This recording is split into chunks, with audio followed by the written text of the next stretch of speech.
자, 여러분, 오늘 이 시간에는 2026년 5월 21일, 그러니까 말 그대로 우리가 굳게 믿고 있던 금융시장의 기존 룰들이 완전히 산산조각 났던 그 대혼란의 날을 집중적으로 해부해 보려고 합니다. 전례가 없던 정말 엄청난 시장 상황이었죠. 긴 말 할 것 없이 바로 본론으로 들어가 보겠습니다. 일단 이 믿기 힘든 숫자부터 좀 볼까요? 단 하루 만에 코스피 지수가 무려 8.42%나 폭등하면서 7,815선으로 마감했습니다. 와, 정말 입이 떡 벌어지는 수치죠? 평소 같으면 다들 우리 경제에 엄청난 대형 호재가 터졌구나 하고 환호성을 질렀을 겁니다. 그런데 말이죠. 진짜 흥미로운 부분은 지금부터입니다. 오늘 우리가 풀어야 할 가장 큰 미스테리가 바로 여기입니다. 주식시장이 8% 넘게 하늘을 뚫고 올라가는 바로 그 순간에요. 원화 가치는 달러당 1,505원, 그러니까 거의 과거 금융위기 때나 보던 수준으로 처참하게 폭락해버렸단 말이죠. 아니, 상식적으로 주식시장이 이렇게 터져나가는데 현지 통화 가치는 어떻게 이렇게 한순간에 무너져 내릴 수가 있었을까요? 그래서 첫 번째로 이 거대한 시장 패러독스, 완전히 깨져버린 규칙의 이면을 먼저 추적해 보겠습니다. 주가와 환율이 완전히 반대로 노는 이 극단적인 디커플링 현상, 이게 뜻하는 바는 아주 명확합니다. 여러분, 지금 우리가 본 이 미친 폭등장이 기업들 실적이 좋아져서 혹은 경제 체질이 튼튼해져서 나온 게 절대 아니라는 겁니다. 오히려 시장 내부에 갇혀있던 아주 강력하고 강제적인 유동성 압박이 말하자면 지수 멱살을 잡고 그냥 강제로, 억지로 끌어올려버렸다는 뜻이죠. 자, 그럼 진짜 범인을 찾기 위해 첫 번째 단서, 외국인 투자자들의 모순된 움직임을 살펴보겠습니다. 여기 시장에 나타난 명백하고 진짜 이상한 모순을 한번 보시죠. 외국인 투자자들이 금액으로는 2,196억 원어치를 시장에 내다 팔았거든요. 꽤 많이 던졌네 싶죠? 그런데 수량 기준으로 보면 오히려 8,465주를 순매수했습니다. 거액의 돈은 빼면서 동시에 수많은 주식을 쓸어 담는다? 대체 이게 어떻게 가능한 걸까요? 사실 이 데이터를 보면 답은 딱 나옵니다. 외국인 자본이 삼성전자나 SK하이닉스 같이 덩치 큰 초고가 대형주들은 팔아서 차익 실현을 하거나 해치를 한 겁니다. 그리고 그 돈으로 상대적으로 가격이 싼 저평가 중소형주들, 낙폭과대주들을 아주 무섭게 진짜 진공청소기처럼 싹쓸이 해버린 거죠. 금액은 마이너스인데 수량은 플러스가 나온 완벽한 이유가 바로 이겁니다. 하지만 여러분, 진짜 피 튀기는 치열한 전쟁터는 여기가 아니었습니다. 두 번째 단서, 바로 파생상품 스퀴즈에서 진짜 일이 벌어졌습니다. 여기 선물시장 데이터를 보면 이 폭발의 진짜 진원지가 어딘지 확연히 드러납니다. 국내 선물이 무려 9.06% 폭등했고요. 미결제 약정도 20만 계약을 가뿐히 넘겼습니다. 근데 여기서 제일 소름 돋는 건 바로 거래대금이에요. 선물 거래대금이 자그마치 50조 9천억 원입니다. 현물 코스피 전체 거래대금 42조 7천억 원을 그냥 가볍게 눌려버렸어요.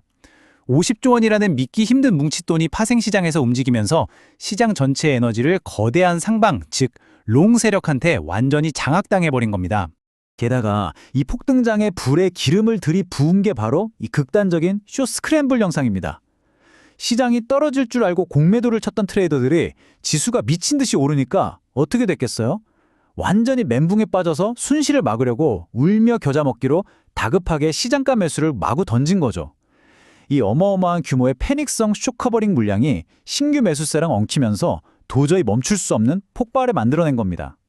말 그대로 파생시장의 발작이 현물시장 전체의 머리채를 잡고 끌어올린 셈입니다. 자, 그럼 이 거대한 폭풍이 지나간 후 우리는 리스크와 기회에 어떻게 대처해야 할까요? 지금 우리 눈앞에는 1,500원대 환율이라는 언제 자본이 썰물처럼 빠져나갈지 모르는 무서운 리스크가 도사리고 있습니다. 기술적 급락 위험도 아주 크죠. 하지만 반대로 생각해보면 현재 시장에서 아주 강하게 돌고 있는 단기 모멘텀 트레이딩이라는 엄청나게 쏠쏠한 기회도 열려 있습니다. 위기와 기회가 완벽하게 공존하는 아주 아슬아슬한 줄타기를 해야 하는 팽팽한 국면인 거죠. 여기서 제가 아주 강력한 경고 하나 드릴게요. 코스피 거래대금 비율이 전날 대비 125%나 폭증했다? 이건 시장이 심각하게 과열됐다는 아주 붉고 선명한 경고등입니다. 무슨 뜻이냐고요? 지금 시장을 강제로 밀어올리고 있는 이 파생상품발 숏스퀴즈가 끝나는 바로 그 순간 롤러코스터가 꼭대기에서 수직 낙하하듯이 정말 끔찍한 급락이 쏟아질 수 있다는 사실을 절대 잊으시면 안 됩니다. 자, 그런데 코스닥은 분위기가 좀 달랐습니다. 코스피가 폭발하는 와중에 코스닥은 4.73% 오르는데 그쳤고 거래량 비율도 74.7%로 생각보다 꽤 잠잠했단 말이죠. 이건 우리한테 아주 좋은 힌트를 줍니다.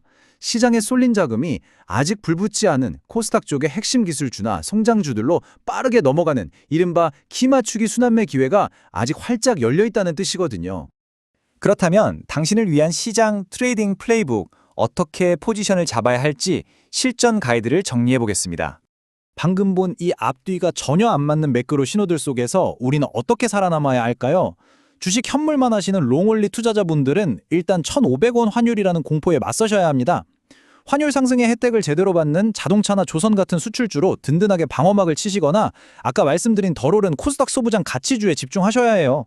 이미 저만치 폭등해버린 대형주를 추격 매수하는 건 글쎄요, 총알도 없이 전쟁터에 맨몸으로 뛰어드는 격입니다. 반면에 파생 상품 하시는 분들 단순하게 방향성만 보고 뛰어드는 네이키드 매수는 진짜 피하셔야 합니다. 극심한 속임수, 그러니까 휩소에 당하기 딱 좋거든요. 철저하게 미결제 약정 추세 따라가시고 강세 콜스프레드 같은 걸 활용해서 리스크를 꽉 묶어두고 이 엄청난 변동성을 이겨내셔야 합니다. 오늘 밤 여러분의 투자 전략을 다시 한번 짚어보시면서 이 질문을 스스로에게 던져보시길 바랍니다. 과연 오늘 우리가 본 이 엄청난 난리벅석이 단순하고 일시적인 숏 퀴즈였을까요? 아니면 한국 시장에 새롭게 찾아온 전례 없이 혼란스러운 고변동성 시대의 서막일까요? 기존의 모든 공식이 박살난 이 새로운 패러다임 속에서 여러분은 과연 어떻게 적응하고 생존하시겠습니까? 오늘 분석 시간은 여기까지입니다. 함께해 주셔서 감사합니다. 좋아요, 구독 부탁드립니다. 감사합니다.